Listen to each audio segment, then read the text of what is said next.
Hey, John Hickok here. We got Maj here from Black Guns Matter. What's up, y'all? Yeah, came out to the new place. We were going to do a podcast, but I'm still, getting it set up and everything. I got my priorities straight though. Got the sandbag wall. That's the important thing. The ammo is here. Yeah, the 50. I don't know if you can see it on the camera, but I don't actually have a 50 caliber machine gun. Oh. I do have a Barrett. Oh. So it gives me a right to have right. this. It's balance. Because it's like I can just pull them out of the links and load them up. What I was gonna say, another priority, I have bourbon. Yeah. So, bullet bourbon. Bullet bourbon.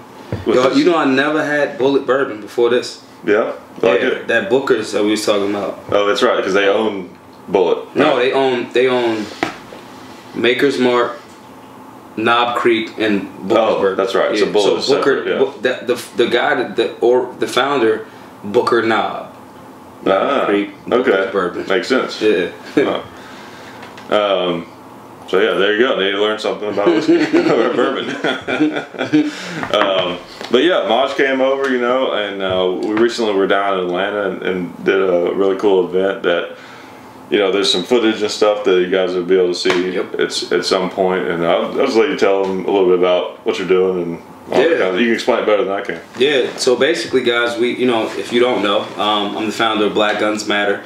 We're a firearms safety and education organization. We go to urban areas across America where the murders and the crime and the high gun control is at. We're there to inform the citizens about, a more proper way to do it, or a safer way to be, responsible firearm owners.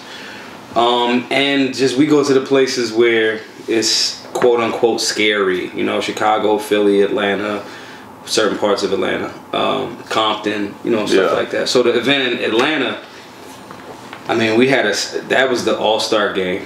Yeah. It really was. Like everyone came out. We did a roundtable discussion. That was cool. The footage will be up soon. Yeah. Please remind me to make sure I send that hard drive too. Yeah, we had some. There's some other YouTubers there and bloggers and trainers and different things, and it's really cool just because the diversity thing, but it's not just about the diversity, of course, the way people look, the diversity of opinions. Right. That's the important thing. Right. And trying to bring all those different angles of the gun community. People split on gun community or gun culture. Right. In some ways, people try to assign their own meanings to the different things. In some ways, it is more of a culture than a community if you're talking about the whole thing. Right. But there's like a community within the culture. But anyways, there's a lot of different facets of it. Right. Like corners and. I think the good thing about the conversation at that event was to expose how we could be doing more to promote whichever one you want to label it as, culture or community. Right. If it's culture, then you need to be promoting the concept of safety, responsibility, all that. Right. If it's a community, it needs to be more communal. Right. You know what I mean? If there's more people that are on the outside that feel like, I don't know if I can come into that, then we're failing as a community. Because it needs to, as cheesy as it sounds, it actually does need to be a safe space.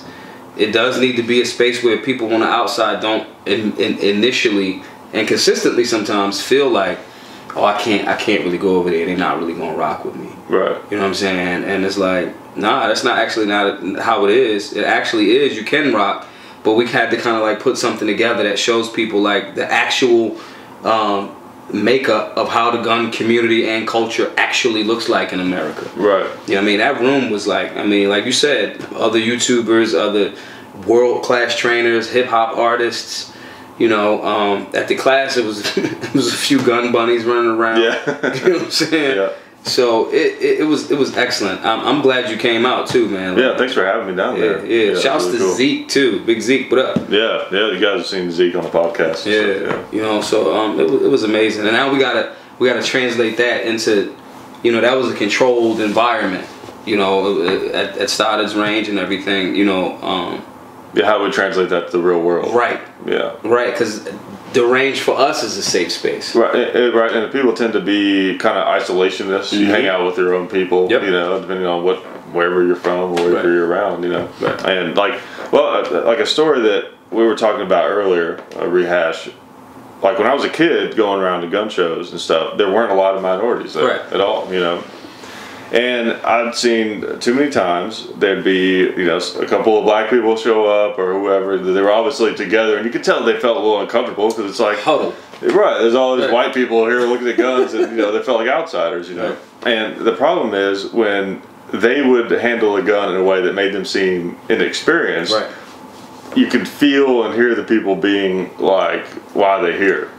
You know. You don't know anything about guns. Right. Why would you come to the place to learn about guns? Yeah. Why would you be here? But then if it was a white person who was seeming inexperienced, they're more likely to say like someone needs to teach them. Mm-hmm. You know, just because of those built-in, you know, stereotypes and prejudices that we all have. Right. You know, that's the thing. To me, it's like everybody to a certain extent is racist, really, and like everyone is. It's just like how self-aware are you to know when you're thinking something only because you've been conditioned, not because it's actually true. Right. And at what point, you know, on the extreme end of racism, people who notice it and they intentionally act on it. You know, and then the medium levels of not being aware of it. You know, and then you hope people are self-aware enough to avoid it. It's really getting back to being a baby in that sense. Yeah. You know, babies, do you have food? Do you have things that I like? And let's build from there. Right. You do something that offends me, I cry for a second, and then I'm over it, and we back to square one. Right. We learn those conditions, you know, as we grow, learn how to walk, all those different things. People put stuff in our head. They practice an inception, negative or positive on us, right? Mm-hmm. Then that stuff's in there.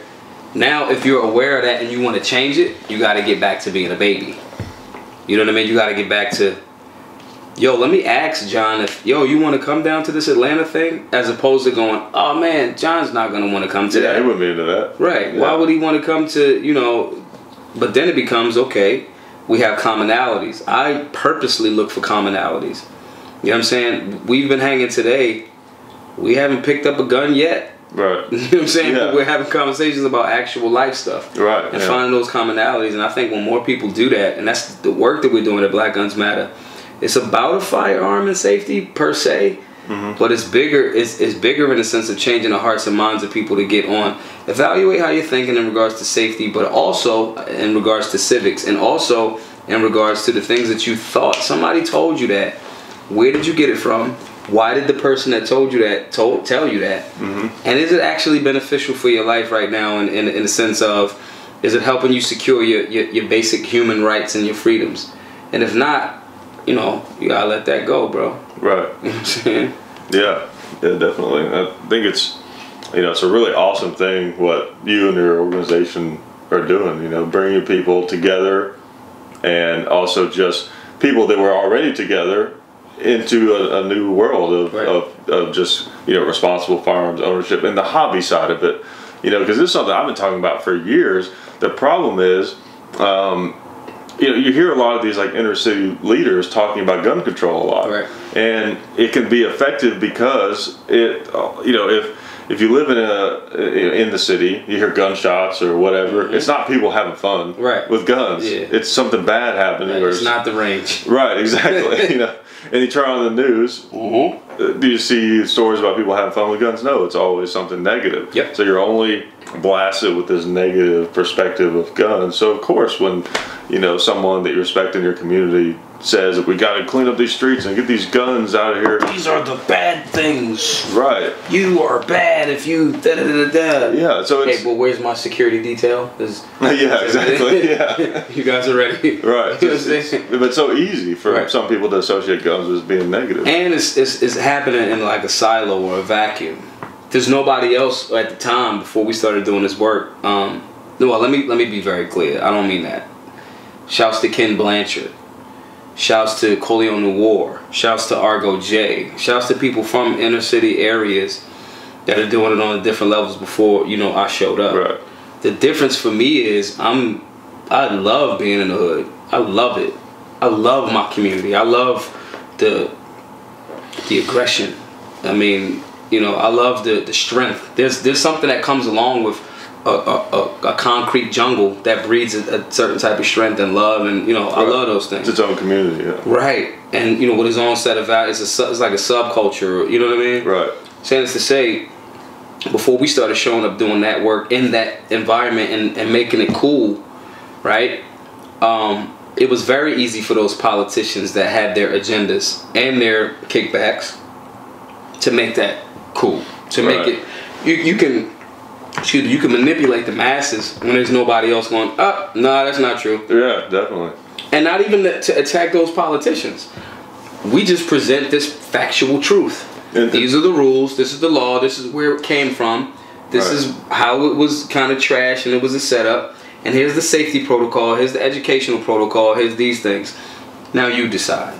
Right. You know, and the general public, we say, oh, the general public's crazy, they're dumb. When presented with proper information and applied righteously, they make 9 times out of 10, they go, yeah, I don't kind of want to rock with that anti-gun thing anymore. Right. I kind of want to, even if I don't want a firearm, I at least want to be a master of safety. They don't have the right balanced information. Right. Yeah, to make a good decision. Right. And that's been our impact, you know, nationally. Right. And I can't even be mad at it. I love it. Yeah. Well, and then, you know, people that live in inner city areas, you know, it goes the other way too. They look at people like who are the hobbyists and shooters. They're like, well, all these racist white people, you know, because there's some reasons for that, right? Right. There's some real reasons for that feeling, you know. It exists. Yeah, it totally does. Like when my man Donald Trump was asking questions, it was like the first question I led out with was, okay, we're going to jump right into it. Right. Is the gun community racist? Yeah. Something light to start with. Right. But you know, him being able to express his truth and say, look, like everybody's saying, well, yeah, there's instances, but. And he's like, yo, that means that happens into a beginner that's walking in this room that has already, amassed the courage to say, I've heard these things when I'm gonna walk into the room. And for that room to still kind of feel like that, you know, it's like, oh, maybe it was right. And you can turn somebody off. Yeah. You know, it's like no different than, I remember this one young lady, I can't even remember what the firearm was, and I don't want to blow the company up if I do remember. Sorry, guys. I don't want to say nothing negative about you. But I remember she picked the firearm, and it was like her first, you know, one. And it was beating her hand up. Right. You know what I'm saying? That's and she too was much gun, yeah. off firearms forever. Just not because of firearms and shooting and learning self-defense and the hobby and the sport of firearms was a bad thing. It just, she had bad information, and she went on that bad information, and it was beating her hand up. It's the same thing, you know, that lack of experience and information that's proper knowledge, you know what I mean, it turns a lot of people off, and then they go anti-gun. Right, especially if the seed has already been planted. Yep. And then you see an example of it. Yep. And you're like, oh, that's it. That's it. I knew it was right. I knew they was the crazy white dudes. Yeah. You know what I mean? And it's like, that ain't been my experience. I mean, and don't get me wrong, I'm a person that I'm cool with confrontation. So like, if I'm now at a knowledgeable state, you know, if I feel that vibe, I personally call it out. I don't have no sponsors. I have nothing to stop me from I actually get championed because I'm calling that out. You know what I mean? I'm saying, yeah, you was kind of on something silly right there. Right. You know what I'm saying? And I think that's a thing that we can also use to push forward the culture in our community. You know what I mean? By going like, yeah, that's kind of game right there. That's you lying or you're wrong. Yeah. Respectfully, not attack that person as an individual, you know, but kind of just be on the lines of, yeah, I don't know if you knew that was wrong, but that's wrong, and here's the information to apply. We solutionaries. You know what I mean? We're going to see the problem. We're going to come up with this solution. We're going to apply it, and we're never going to have to deal with this again because the answer is right there. Right. You know what I mean? And the thing is, we are part of a community or culture, whatever you want to call it, that is under attack. Yeah. We can't afford to alienate people. We can't afford that at all. No. You know, and it's sad. Like, there's even much more minor levels of prejudice that you see in the gun community that's, you know, beyond racism. Like, you know, I used to have really long hair, and people didn't know who I was, so I'd go into a gun shop, and people would be like, "Who's this guy?" You know, like, hippie. Yeah, you don't know anything about guns or whatever. You know? And it was always fun to like casually show that you know what they're talking about. So it's like, well, to the people that don't know, I have locks, and a lot of times when I'm moving around, I'll wear a hoodie. Yeah. You know what I mean? I'll wear a hat or whatever. I'll put them in, you know, whatever. But if I'm at a gun store or wherever, even outside of firearms, it comes into that. Like, you know, people will go, okay, what if I'm at a restaurant, we was talking about earlier, if I'm at a restaurant and it's like, yo, I might be able to buy this entire bar based on what I have in my pocket at this moment, right? You have absolutely no idea, and I enjoy crushing your preconceived notion. You know what I'm saying? Yeah. And you go, oh. And that's great, because then the next person that comes through with locks or long hair, it's like paying it forward. Yeah, and you know, and then they'll get to, oh man, I had a great time at this steakhouse. Yeah. It was amazing. I'm like, yeah, you're welcome. You know what I'm saying? You know, but it's good to break them. The stereotypes and the preconceived notions, you know, there may be some truth to them, but in our community, where, like you said, we're fighting against the other side that is not only attacking our basic freedoms, but they pockets are extremely deep. They have an unlimited supply of resources. And you know, I think it's frustrating is that the people that don't understand that while there may be certain things, like, let's say for example, you know, to keep it away from race, let's say that someone with, let's say that statistically speaking, someone who has tattoos on their face is more likely to have a criminal record. There's a chance that someone who doesn't, right? Or even if it's like 20%, still, let's say that's true. Well, okay, if someone walks into a gun shop that has tattoos on their face, you know, are you being a bad person because that thought enters your head? Not necessarily, you know, because maybe there's truth to it. Right. But this is an individual, right? You know, this is an individual. So I think it's not necessarily wrong for that thought to enter your head. What's wrong is if you judge that person based on that thought. Especially when there's evidence to the contrary. Right. So I cover them up. I got dozens of tattoos. My entire forearm is tattoos. You know, most of my friends, they have face tats. Right. You know what I'm saying? And it's like, they're geniuses.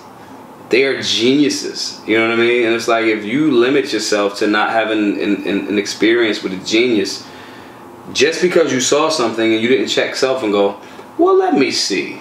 Yeah. Let me see if this is... Because sometimes you might be like, fuck it, I knew it. Yeah. He's not a genius, he's a jerk. Right. You know what I'm saying? And because I found myself doing it. I go... steakhouse example again. You know, I wore the same clothes for 3 days. I'm grinding. You know what I mean? I'm generating resources for Black Guns Matter. I got orders to fill. I got classes to set up. You know, we have to do this work. This is very important work. So I might not sleep for 2 days. And if I sleep, I'm not sleeping down. I'm not waking. I'm not following that routine. Go to the shower. I've been up for 48 hours straight. Go to get something to eat. I'm gonna go to Ruth Chris. I want a steak. They have a good steak. Let's see what this, you know, this waiter does. Is the waiter, in my mind, I make an assumption that the waiter's gonna come in and go, think I'm gonna leave him a bad tip. This guy. You know what I'm saying? Yeah. So because of that, I had to catch myself going, because his name was George. He was the nicest dude. Yeah. He was the nicest dude. 50-year-old white dude. And I'm like, he's gonna come with the... That's true, it goes the other way. Yeah. And so I was like, oh, George is actually a cool dude. And I think George was surprised when, you know, I left him the tip. Wow. And even if he thought that, he didn't allow it to... I didn't see it. Yeah. I didn't feel it. You know what I mean? And he didn't allow it, you know, energetically to create a space where I go, oh, George, you a jerk. Right. Again, it may have entered his mind, but he didn't let it influence the way he treated you. Yep. Which, like, that is the definition of being self-aware of racism, because you can't control what enters your mind. Right. You really can't. Like, stuff is just going to go in and out like crazy. It's you know, it's how you treat people and what you do. Like, I remember hearing the story that the guy from Motley Crue, the famous old metal band, he was the guy that wrote a lot of their songs, bass player Nicky Sixx, and he has a radio show that you know, I think it's out of California, but it airs in Nashville too. It's syndicated out here. Okay. So he was telling a story about, he's got some mansion right in Beverly Hills or somewhere like that, you know. He's telling a story about, he's got tattoos on his face and like crazy hair and all this stuff. And he's just wearing like a hoodie and goes into like Kroger or something at night, and people act like, you know, he's some vagrant that walked in off the street. You know, and he's like, you know, worth hundreds of millions of dollars, you know. But it's just funny to him. Right. You know, but it's just, there's so many examples of of exceptions. There's enough exceptions to rules that it's just unfair to treat people based on. If you're still holding on to the bias, situation to situation with, again, information that exposes that is not applicable for this scenario. Right. That is an emotional commitment to staying wrong. Yeah, definitely. You know what I'm saying? I am emotionally, now you got to deal with yourself and your God or whatever you think. Why or not, but at a certain point you got to go, I have evidence, facts, that is in opposition to this thought, this assumption. I am choosing to stay biased. An emotional commitment to staying wrong is biased. Mm-hmm. Figure out in your own mirror why that's the case, especially when it relates to firearms. It's like people say to me all the time, like, they assume that, you've been to jail, and no, I haven't. I have a misdemeanor for selling movies. Yeah. That's it. For sales, not for the robbery, not for the drug dealing, not for the TV, shoot them up, put the fucking guns in the air, turn your gun this way. No. Yeah. None of that. I'm informed. I am a high school dropout, but I'm self-taught. I study. I pay attention to everything. You know what I mean? I just like to wear hoodies because I got long hair and it's easier to like have the hoodie on so it doesn't go everywhere. Right. You know what I'm saying? I'm not coming to rob your shop. Yeah. You know what I mean? Even when I'm with my white homies from North Philly, they wear the same uniform. It's a hoodie. It's cold. It's easy. Sweatsuits are very comfortable. Yeah. And we both get the same look. It'd be like if, like I haven't spent a lot of time in the Northeast. I've actually been to Philadelphia. It's an awesome town. But I've never been to New York before. Yeah. If I went to New York and I saw some dude with a New York accent, wearing a leather jacket, and like a gold chain, and looked Italian, he was like an Italian dude with like slick back hair, I'm gonna be like, I wonder if he's in the mafia. Right. You know what I mean? It's just, those things just hit you, and then you're like, that's stupid. Now here's the thing: when it hits you, right? What I do is I try to delve into where I got that from. 90% of the time it's something I see on TV. Yeah, movies, yeah. I be Sopranos. Like, I've seen that on The Sopranos. Yeah. Oh, that's Goodfellas. Yeah. You know what I'm saying? And then a lot of times I'm like, and doing some knowledge is like, the guys that are acting as the Italian mafia actors are not Italian. Oh, yeah. So I'm like, so that was a whole setup. Right. All right, cool. Great movie. Doesn't stop making that translate in your mind from now on. Right. Note to self. And you think of like a mobster as having that broken Italian American accent. Yeah. And it's like, okay, that's what mobsters sound like, but mobsters sound like that because that's what all of them sound like in that area. Right. You know what I mean? And we're in this, the proximity is this area, and that's more geographical. Yeah, or like people with a southern accent being racist. It's like racists from Alabama talk like that. Right. Because everybody now talks like that. Right. So it's like in Philly, everybody gonna say John. John is a word from Philly that means everything. I could literally be saying, I got out of the car, I forgot my gun, I had to get back in the car to go get my gun. I can explain that with one word in Philly. Mm-hmm. Yo, I was driving my John, I parked the John, I was about to get out the John, I forgot I ain't had my John on me, so I had to get back in the John, drive back to my crib and get my John.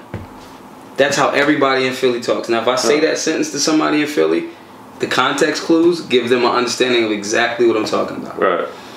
So now if I rob somebody next week from, Tennessee, and they heard me saying John, their inception may be, whenever you hear the word John, you're about to get robbed. Right. You know what I'm saying? And that may not be true. Yeah. But if everybody from Philly says John, and I get it. And these are the things and stereotypes that, it's very important that, especially for my demographic, I speak for urban areas across America. You know what I mean? And I have to make sure that, one, I'm presenting information to my community that they understand that there's misconceptions as well as there's truths. Right. Remain open and objective in the gun community because you can't afford to allow some misinformation to block you from getting information that strengthens your ability to exercise your natural rights and your personal freedoms. Yeah. And that's pretty much the mission statement, and I can't be mad. I mean, we've been doing it for 2 years now, and I'm here. I'm in Tennessee. Just today we was, you know, traveling around all over the place. Right. And you know, you've been on a bunch of TV shows, right. Putting the message out there and everything. It's awesome. I'm loving it, man. I mean, yeah, it's really cool. What's cool about what you're doing too is that your message is a message that that like people that are pro-gun need to hear, right. And people that are anti-gun need to hear. There's certain facets of both that really need to hear and can benefit a lot from what you're saying. Because I don't think that the anti-gun people sometimes recognize how much they've been lied to. Yeah, definitely. They don't know, like, this is a ghost gun. Yeah. Yeah. You say this is 30 caliber clip. Yeah. You have no idea that he had no idea. Yeah. And was just because it was the flag behind him. Yeah, as a politician, of course he knows what he's talking about. Yeah. You know what I'm saying? And so it was like, you don't know that he was saying things that he didn't know. You know what's funny about that video? Every time I watch that clip, right? The memes are great too. There's an officer behind him that has a face like... Oh, I never noticed that.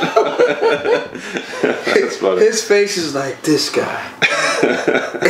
and he got to stay on point because it's like the cameras are there. Yeah. But his face betrayed the whole situation. His face was like, dude.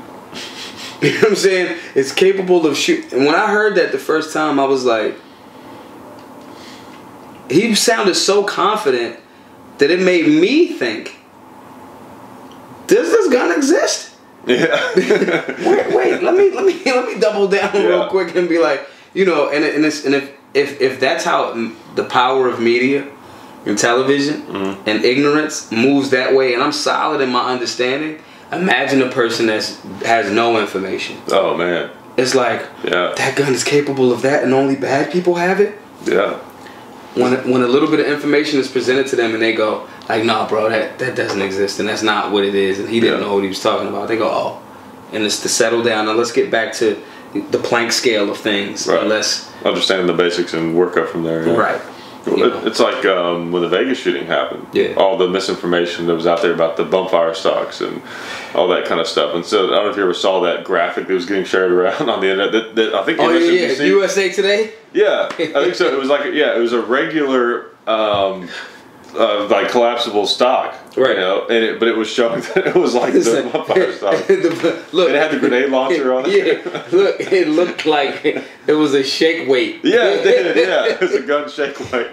Yo, we need to patent that. Yo, gun shake weight. Yeah. We all over that. Yeah, yeah. Look, then USA Today put out I didn't believe it at first. The graphic showed up, that graphic, right? And it was with possible additions, and it was a chainsaw. Yeah, I saw that. Yeah, and I was like, the people were like making fun of it, and adding their own. But when I first saw it, I was like, haha, somebody edited that, and one of my homies was like, nah, bro, this is on USA Today. Like that was real. Yeah, that's real. I'm like, get out of here. This isn't real. And what's funny about it is a chainsaw and a gun doesn't make a gun any more dangerous. It doesn't make any sense. It doesn't. It's like, okay, well, you just have a chainsaw. Use the chainsaw. If that's such a problem. The weight, okay, so how are we turning this on? It shoots bullets. Even a bayonet. It's like, I have bullets in here. That's the whole deal with a gun. Is it's a long distance away weapon. From the actual thing. Yeah. Now if it's shot like a chainsaw blade somehow that we're still rotating. I can cut you and shoot you at the same time. Yeah, that would be kind of dangerous. When I saw that, I was just like, nah, there's no way this is like real. And then you know who initially I saw it from? It was Dana. Oh, okay. Dana from the NRA. Yeah. And I was like, get out of here. This is no. And she's like, no, this is real. Yeah. And I went on USA Today. They took it down like 10 minutes after I saw it. Yeah. And then it made a great few days of fun. Yeah. Because it was like lighten the mood a little bit. Oh my God, it was so. And MSNBC ran clips of our videos, and they made it sound like Dad was showing people how to. Camera shut off. I don't know where. It's completely John's fault. Yeah, it was totally. I don't have a lot of other camera stuff over here yet in the new studio, but it cuts off after like 30 minutes or something like that. Cool. So we were talking about Vegas. I don't know how much you missed, but I was saying something about Dad they tried to implement him in the Vegas shooting and MSNBC. And it was so many things that I thought about. Like, these things don't make sense. They was like, oh, he had 10,000 rounds of ammo. I'm like, okay, well, and he had a bunch of guns. Okay, well, how did he get them upstairs? Yeah. Like, I mean, if it's the 30 whatever floor, right? You know what I'm saying? Like, just there's a certain question. There's a lot of fishy, very fishy things about it, and the when stuff started coming out about this guy, it didn't seem like the kind of guy to do that. You know, he's had all this money. There's never been a wealthy shooter like that. You know, I'm so rich that I can't stand it. I gotta kill poor people in Vegas having a good time. It doesn't make sense. It almost does seem like he was set up somehow. Yeah. You know, I don't know. It's weird, man. And you notice how it kind of disappeared from the news. Yeah. Once there were some things that started coming out that made people go, oh, wait a minute. Right. Even people who don't normally like go after conspiracy theories, all of a sudden they was like, wait, what? And then it was like, watch football. Yeah. You know what I'm saying? And again, totally watch football. These are all of the things that, in our classes, we really talk about. Like we have to have, at that, again, keep going to the Atlanta class, you have to start having those honest conversations about what time it is. Yeah. You know what I mean? And I think not pretending like, this doesn't exist. This like the pretend bar has ran out. Mm-hmm. We're gonna pretend it's a video game. Pretend. That your power level for pretend is out. Yeah. And I think that our organization and our classes are like, listen, racism happens.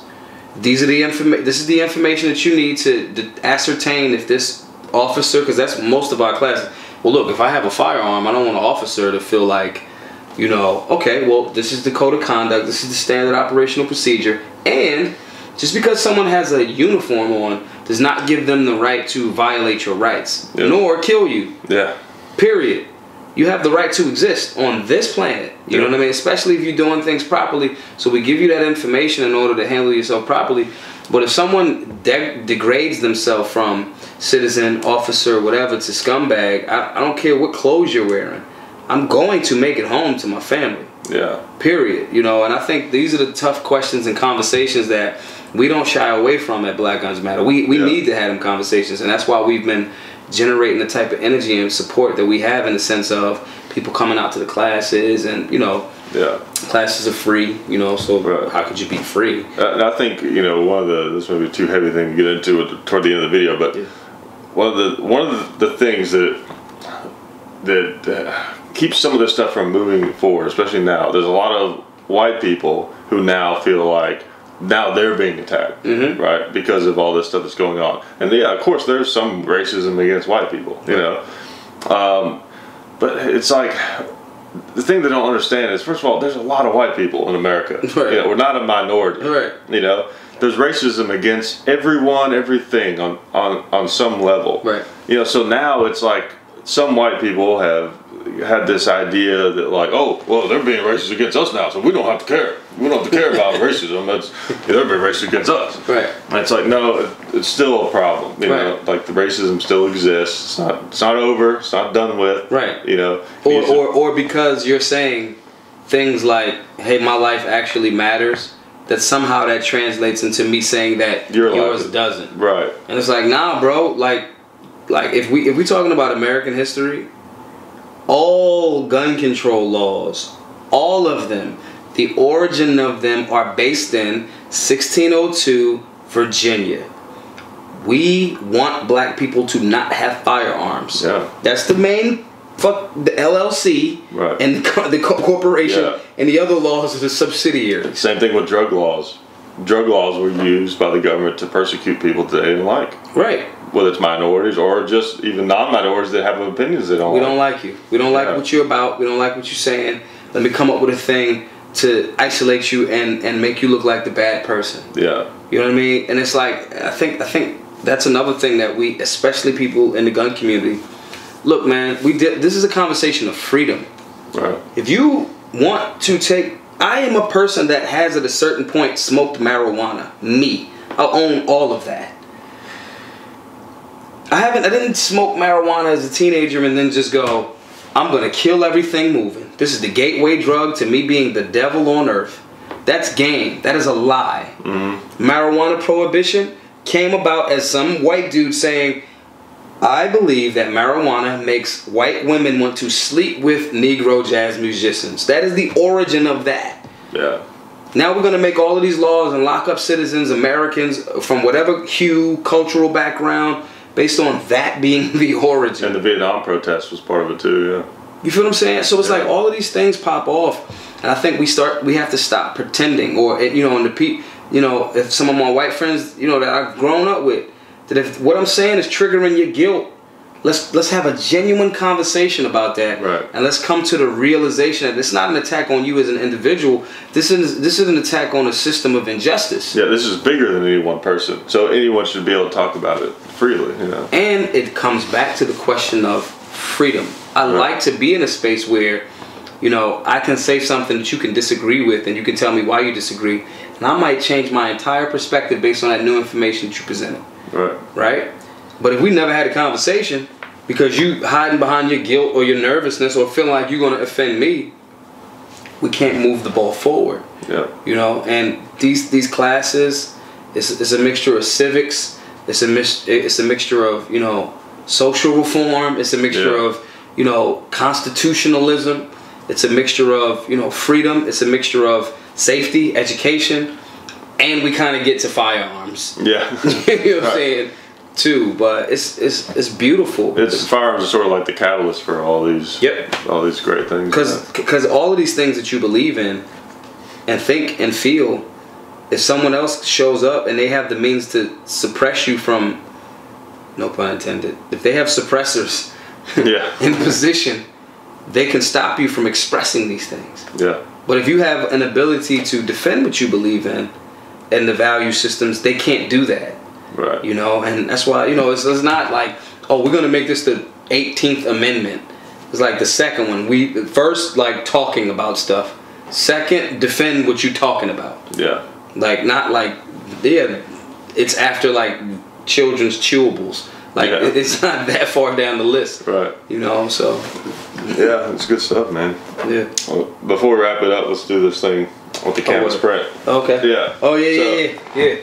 Yeah, I'm excited because I have something that you don't. When Maj got here, so I've got this new run of campus prints. I'm going to be making a video on. You may have already seen it, showing you guys the new ones I've got. I was showing it to him, and so basically what I decided is I'm going to give this one to him as a donation to Black Guns Matter, and it's been signed by Dad, of course. Hickok 45, you can see it there, dated, and it's also going to come with a piece of gravel from the Hickok 45 range, which I collected right in front of the main target post. You know what I'm talking about? It's like the big post there. We'll put watermelons on and stuff. I know exactly. Okay. You might not know, but I do. And yeah, so this is yours, man. Thank you. You do with it what you're going to do. So what we're going to do with this is, one, I want to keep this. I don't think, you know, I haven't really expressed this a lot. You know, over the last year or so, I've met people that your pops, Noor, all those people I named earlier. People that for years, man, y'all kept me safe. You know what I'm saying? Like being in the house, like watching where I'm from, watching these videos, learning, getting information, you know, these things kept me damn near alive because I wasn't outside doing other things. So on one level, I want to keep this for myself, you know, just because it's like, this is where I'm at right now in a very short period of time for doing this type of work. Yeah. So I'm debating between keeping this. Because I can get you another one. Right. It's not a problem. So it's like, because I know that John can get me another one of these, I'm going to sell this. And all of the proceeds will go to, you know, the work that we are collectively doing. But bigger than that, man, money's money. You know what I'm saying? It's tight sometimes. You rich, you not rich, whatever. But bigger than that, man, I'm appreciative for you, you know, allowing me in my complete non-traditional format of doing this onto your platforms and like. Yeah, it's no problem. And who's to say what's traditional? You know, right? That's another problem. Right. That I have. It's like there's no such thing as traditional. Is just what someone happened to do for a while. Doesn't mean it's the best way. Right. And it's like for this amount of time. Well, yeah, exactly. I'm all about breaking things up, trying new things, and that's what it's all about. That's what life is all about to me. Is like at the end of the day, how many cool experiences did you have? And how much positivity did you create? Right. Because this is a whole nother podcast, but the experience that I had last night at the Drake Motel. Yeah, Nashville. Yo, what was I thinking? Well, first mistake, you asked a homeless person. I did. Where you should stay tonight. Yo, that was so contradictory. I was like, yeah, you guys will know. Yeah, you have no place to live. Where should I live for tonight? Yeah. You're clearly an expert on where to live. Yo, you know exactly where to go when it's cold outside. Basically, what you got was where that guy would stay if he had enough money. Yo, look, when I tell you, when he said, yo, they got nice rooms, man. They got what the kicker was, he was like, they got a remote for the television. That should have been a clue. I was like, oh, okay. All right. But then it was like, all right, let's see where this goes. But come to find out, that motel at the time was like Dolly Parton, Elvis Presley, all of these, you know, famous people of that time. Yeah. Literally, actually, that's one of their taglines. Stay where the stars stay. Yeah, motels are definitely one of those things that they have to really be maintained. Yeah, there's a lot of those. It's like it used to be a nice place, but now it's somewhere else. Junk. Yeah, that's funny. Yeah, but yeah, that's cool, man. So, in that picture, by the way, is the it's basically the original photo from the Avatar. So, if you go to the Hickok 45 channel, you know, you see that the Avatar. So this is like Michael Jordan's. Jumpman. Yeah, Jumpman. Like that's the jump. That's the what's the NBA logo is actually this is it's Jerry West. Yeah. Yeah. So this is the Jerry West Michael Jordan photo of the thing. Yeah, it sort of is. Yeah, I got it. I have it. Yep. I'm gonna keep it for like a week until. Take as long as you want to not buy it. It's gonna stay with me in that amount of time. Oh, where can they follow you now? They can hit me on Twitter, Maj Toure, MAJTOURE, Mr. Maj Toure, MRMAJTOURE on Instagram. Our website is officialblackgunsmatter.com. Yes, I am going to shamelessly plug. The work that we're doing, we have no sponsors. We do that from merchandise sales. We do that from, you know, you guys' PayPal donations. Our PayPal is paypal.me/BlackGunsMatterUS, like United States. It's all completely up to y'all. Big Cartel page. We try to create a space where people have, you know, multiple options of supporting with the work that we're doing. Mm-hmm. Without having to, which is what allows, you know, me as the forefront of it to say the things that, you know, the community, like, I got to speak for a community. Right. Sometimes if you take $1 million from an organization, you know, they're going to place, and I get it, they're going to place certain restrictions at certain points about certain things because they can't just think only about you. Yeah. You know what I mean? So that's not a knock. That's just, I got to think about 30 million other people or whatever. Right. So presently, we the stuff that you guys, you know, do, buying a hoodie, getting a whatever, following us, you know, whatever, Facebook, and that's pretty much it. But official Black Guns Matter _ Maj Toure on Facebook, things like that. So, but bigger than that right now, man, it's just I'm just extremely appreciative, you know, for being here and like. Yeah, I mean, I hope that what you're doing really catches on and people see the value in it. Right. You know, it's really important stuff. For sure. I'm telling you, I told you we got like 70-year-old women that never touched a firearm before, ever, to come shoot. Yeah, that's awesome. 70, like she's been on the planet for damn near 3/4 of the century. Yeah. And she's like, yeah, I know. And then she's like, well, maybe over here. Yeah, it's weird because, you know, like I started shooting when I was about 3 years old, so I can't even imagine what that's like to, like, you grew up seeing guns in movies, hearing about them, whatever, and then shooting one for the first time. It's like, to me, it's like, you know, more so than even driving a car for the first time. It's hard to imagine. Right. You didn't get caught in that matrix, fortunately. Yeah. And so many people across the country are caught in that matrix, and it's by design. But we're gonna break that. My dad was pretty into guns when I was growing up. Right. He kind of knows a thing or two. You know what I'm saying? Yeah. Well, it was cool, man. I appreciate you coming to Nashville, man. I appreciate you, brother. It was awesome. You got to come back for sure. Yeah, I'm coming back. I gotta go. I need to come up your way at some point. Yeah, come to Philly. Philly's great. I was up there. Dad spoke at a after all the Sandy Hook thing happened. And Dad spoke at a Second Amendment rally up there, and we actually got lost in the city, and we ended up being a blessing in disguise because we saw like so much of the downtown area. You know? You gotta come to so when you come to Philly, you gotta go to Max's, get a cheesesteak. Okay. Right. You gotta go to you just come to North Philly. So Philly's segmented. Like a lot of North Philly dudes don't rock with South Philly dudes. Yeah. So me, because of who I am, I get like love and so that artist that came to you know, he was from West Philly. Okay. You know what I'm saying? So West Philly, South Philly, North Philly, Uptown, like I have a good, you know, communal backdrop. So you gotta just rock. Vegas though. We in Vegas. All right. This will be my first time. That's right, your first SHOT Show, man. Yep. This will be, I think I've been there 4 or 5 times. So everybody keep telling me it's like you can't take it all in at one. No, you can't. Yeah. No. Vegas is great, man. All right. Yeah, I'm going. And you've never been to Vegas? No. I've been to Vegas. That's right. You have been to Vegas. Yeah, I went. I was in Vegas for the Floyd fight a couple of months ago. Okay. Floyd and McGregor.